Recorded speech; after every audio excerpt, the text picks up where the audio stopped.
Hey, g'day guys, Kristen Harper here, and welcome to the Rosebank Leadership Series. And I'll be talking to some of the business leaders in the Rosebank area, just to share some insights around how they've been, I guess, not only coping with what we've been going through with COVID-19, but also what they're doing around their business and how they're setting themselves up. And today I've got Bernie McCrea, who's joining me. Bernie McCrea is a financial advisor for Abbott, and he's also the chairman of the Rosebank Business Association. And look, Ben, if you give us a wee bit of your background, but also share with me how your background has prepared you for what we're going through right now. Hey, thanks, Kristen. Thanks for the opportunity to actually have a chat to you this morning. Right. I think my background has been in the financial markets for the past 20 years now, and a lot of it, you've always got a crisis coming. And I remember the similar type of medical crisis we were experiencing about SARS and what it would look like. And I was working for an American insurance company, and we had a Hong Kong parent. And, you know, it was like, should we go to Hong Kong, not fly to Hong Kong? Should people come down? Should we have Malaysian people come down? So on. So I had the medical experience. And the first thing that is like, shut it all down medically, because this will actually get out of control if we don't actually take it head on, and the medical side of it seriously.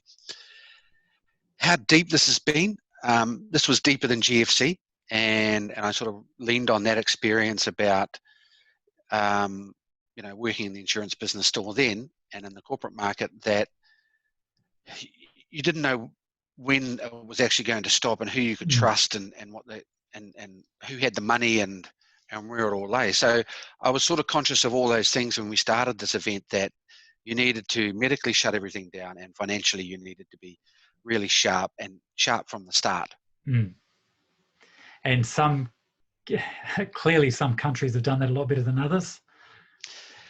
Well, historically, hindsight will tell you whether we're, further down the road, not further down the road. As Aussie, I think our closest neighbours, Aussie, will tell us, did we do this right or better? But it's important to know that, as in COVID-19, then there's going to be a COVID-20 and 21. And, this will be the model that we went early and harder. And I think countries will have to do that. Yeah, absolutely. Next time, yeah. And hopefully, so we find out today if we're going into level 2, which is great. So hopefully we'll get a wee bit of normality back. But how has the last 6 weeks impacted, I guess, you and your business, Bernie? Well, it's even, I looked at the calendar last night, it's like closer to 8 weeks that when we sort of finish and get out of this. And I remember drawing it up on the calendar initially, it's like, crikey, 4 weeks, how are we going to go? But 4 weeks has become 7, then it's into the 8th.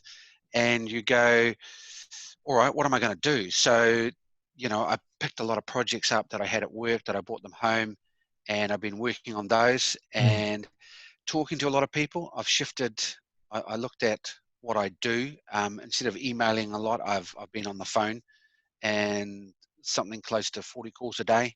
Oh, wow. Just talking to people, chatting to them, touch base with them. Some of them are more in depth. Some of them are 10 minutes. Some of them are 30 minutes. Some of them are 2 minutes.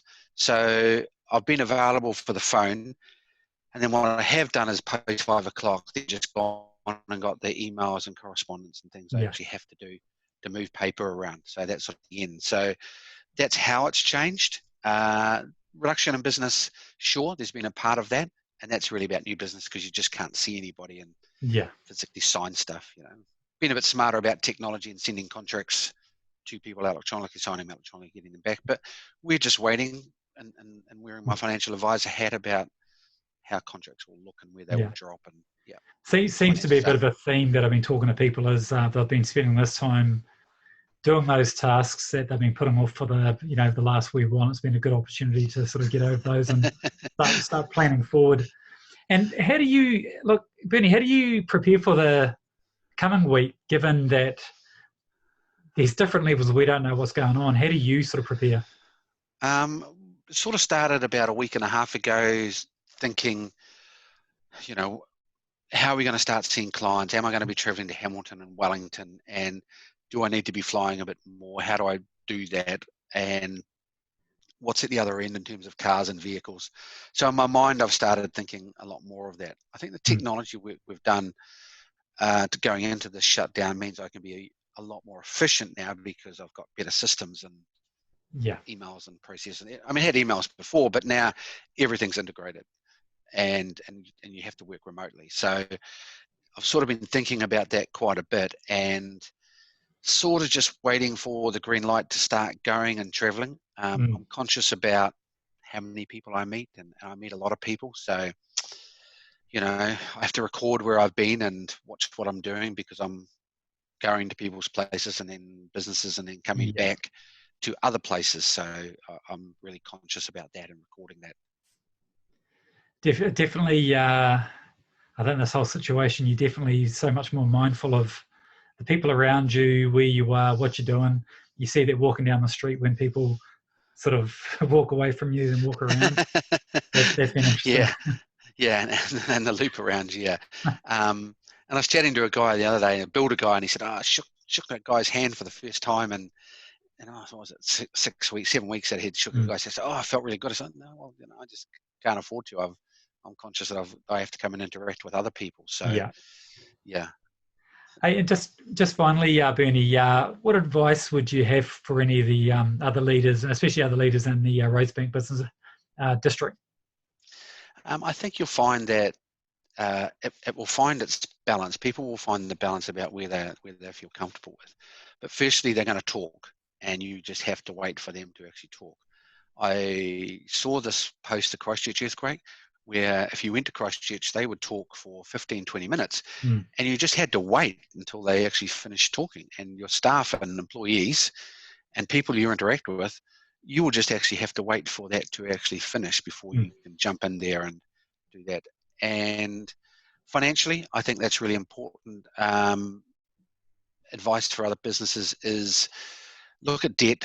If tough decisions have got to be made, make them early and stick to them. There's no point, a death of 1,000 cuts isn't good for your business, and it's your business. So go and make the decisions. There'll be consequences for those decisions, people and financially, but you're the owner. You've got to make them. That's why that's why you're in business, and then you're protecting the equity. But certainly reach out for advice. Look at the things that the government is offering. The banks are good to some extent, but also they're trying to protect their own balance sheet through this period. Of course they are. So get advice, as much advice as you can. Cool. Awesome. Hey, Bernie, thank you very much for your time, mate, and we'll speak to you again soon. Appreciate it. Thanks, Kristen. Lovely. Cheers. Cheers.